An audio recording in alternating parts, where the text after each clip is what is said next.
Welcome, and we're thankful for anyone and everyone that's joining us today for Gold and Black Live, and mostly we're thankful for this gentleman, doctor. Well, he's a doctor of sorts, but Mitch Daniels, president of Purdue University, for taking the time out of his busy schedule to join us for a very special edition of Gold and Black Live. Live from his office, or from his conference room here at Hovde Hall, 6 feet apart, and these difficult times, I think, it's important that we have people that can inspire us and also lead us, and that's a big role for a guy like you right now. Well, everybody's got a role to play here, Alan. You do too.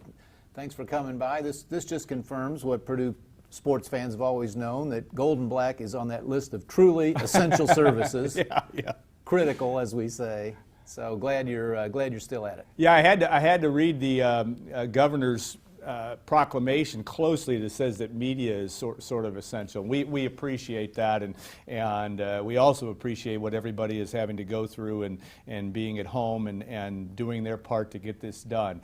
Want to also thank our sponsors, which is XXX, on the Hill, but on the level of Purdue tradition since 1929, and also Hilton Garden Inn. And tough times for these guys right now, but great institutions here at Purdue, and they'll be back stronger than ever. And of course, also State Farm agent Trent Johnson. TrentIsMyAgent.com. Trent has been his office is working hard at this moment, closed to the public. But I talked to Trent yesterday, and they're getting a lot done. So, I think Sherry and I went out and bought some extra XXX root beer. We figured that was one thing we could do. Yeah, and I think it's been really important, as we all know, that for our local businesses, Lafayette, Indianapolis, on down everywhere, is that there's still carry out going on, and that's a big part of this. We've got to support our local folks during this hard time. You look at some of the questions, in terms of that, anything new, not newsworthy, but anything new and different. You've been to, but this is day 4 of I call it distance learning, but really where you have the Purdue student body remote learning. Give us an update of how that's going from your perspective. Maybe more smoothly than we expected. Now, more problems I'm sure will crop up, but we're in our 4th day now, and very few complaints of any serious glitches. An astonishing job by our faculty. More than 5,000 courses were adapted. They used their spring break last week to do it in almost every case. Really remarkable, and the fact that it seems to be going pretty smoothly right now. Yesterday, 40,000 students logged into our so-called learning system. That basically means everybody's studying and everybody's engaged. So really terrific, and we're pressing ahead. Today we're announcing, I'll just break the news here, we're going to have an on-demand commencement. Purdue University, I think, indisputably has the best commencements of any school our size. Every student gets honored individually, and we're so disappointed that we're not able to do that this year. But this is Purdue, so our folks are working on another way to do it, and we'll be announcing that today. But those who want to can celebrate it somewhere else remotely with friends and loved ones and be part of the ceremony through a remote means. And that's such a big part of what this is all about, is to get to commencement, and like you said, such a difficult thing to have to deal with. But the attitude of folks I've seen in your sphere and in mine as well, people are doing what they need to do here. I've noticed that pretty pervasively around our community. Absolutely, and I think one day, and I hope before too long, we'll see some positives out of this. Nobody's going to be glad it happened, but there will be some positive outcomes. I mean, we're all going to enjoy little things more. Yeah. And I'm not calling sports a little thing, but boy, can you imagine how much fun it'll be when we're all able to get back to the ball yard or Ross 8 or wherever we are. And I'm very impressed with the way Americans and certainly people around here have taken this in stride. And sometimes the worst circumstances bring out the best in people. Yeah. You mentioned in your, which I thought you did a great job in a 3-minute announcement, video to students on I think it was Sunday night, right before the remote learning started. No manual for this, but you've been in leadership positions your entire professional life. What have you drawn from? What kind of things have you had to pull from to say, I need to bring the right message forward? I think, first of all, if you're any kind of student of history, which I tried to be, yeah. or if you've lived long enough and had certain experiences, that provides some perspective. I mean, we will get through this. Yeah. And I think that helps you keep a little sense of balance. I think if you have an assignment like the one I have right now, you have a little special responsibility to, on the one hand, maintain people's spirits, try to share the confidence that you do feel that we'll solve our problems and we'll emerge, but at the same time deal straight with people. Yeah.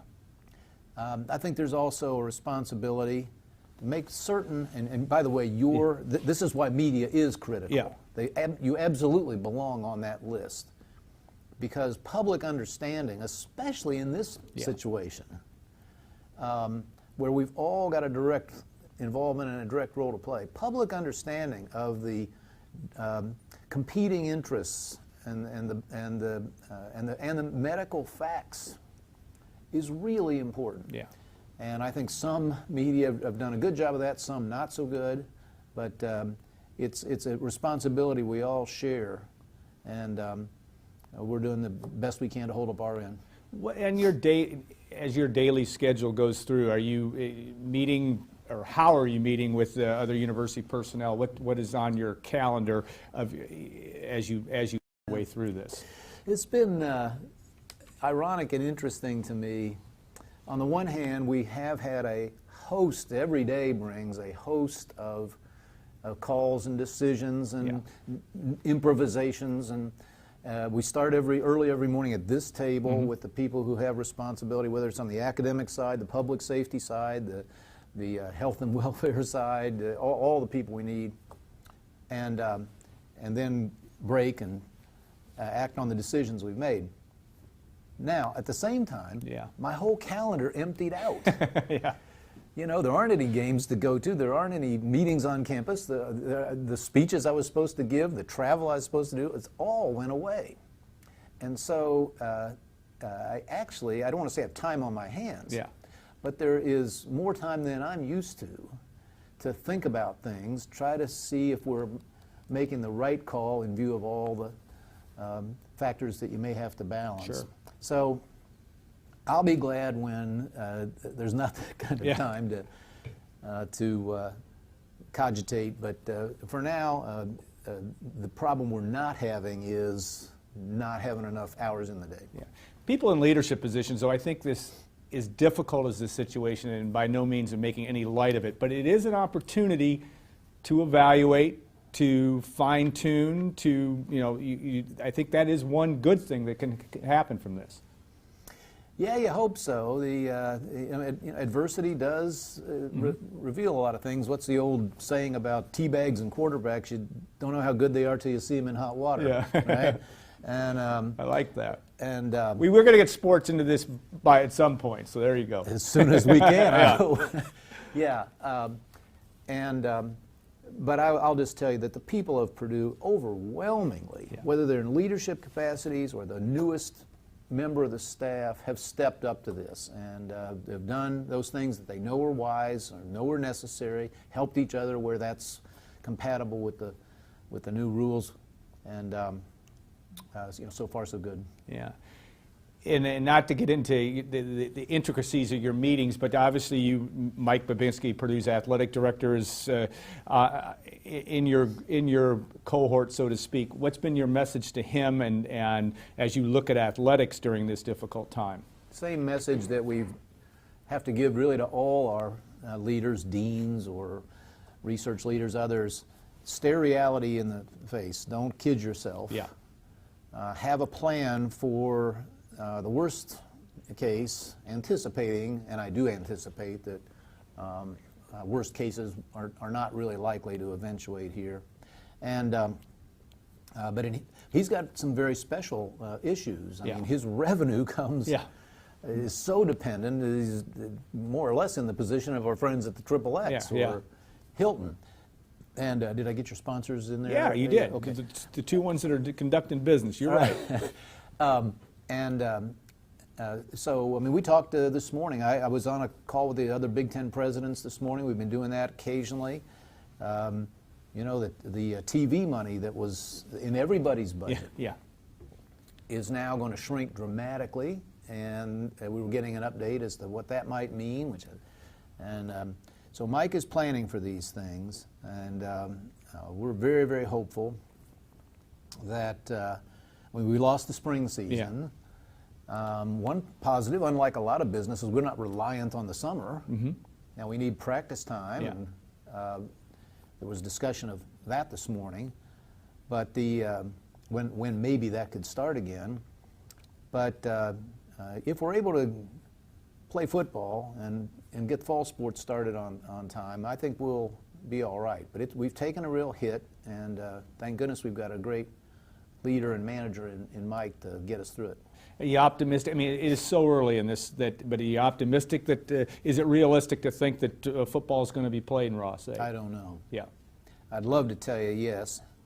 I can see scenarios where that's the case. But I think we'll all know a lot more literally in the next few weeks. I mean, society's going to have to decide when we got into that point where the health infrastructure has had time to build up. I mean, Purdue's helping. Having built our own stockpiles of masks and gloves and things, this protective gear, got people making it, 3D printing parts of it, things like that.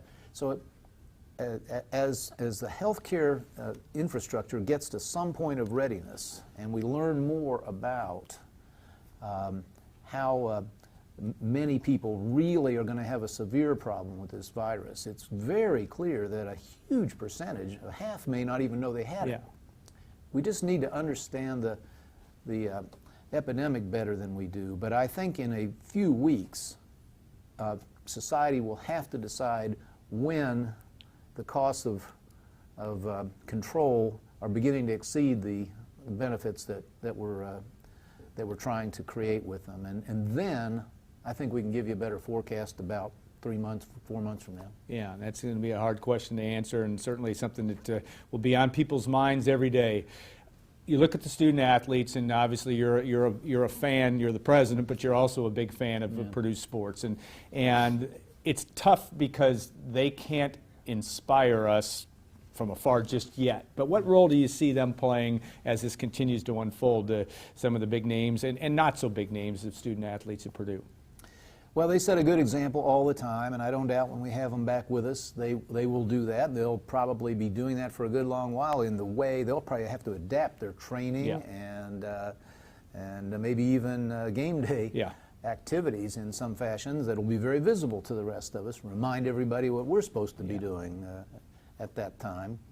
And as I said before, if we think going to games, Purdue games, was fun before, when we've been deprived of it for 2 or 3 or months or whatever it is, we're gonna enjoy every minute of it like we never have. Yeah, no question on that. Coaches too, obviously you've got coaches that are in leadership positions and again early in this process, but Jeff Brom and Dave Shondell, always a vocal guy socially, and obviously Matt Painter and Sharon Versa, their role, what do you want to see out of them in this process?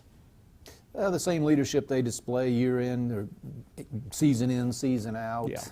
The character, of course I'm partial, but I'm hardly the only person that thinks there's a special character. You just named 1, 2, 3, 4 outstanding coaches who also have impeccable conduct and expected of their players and get it from their players.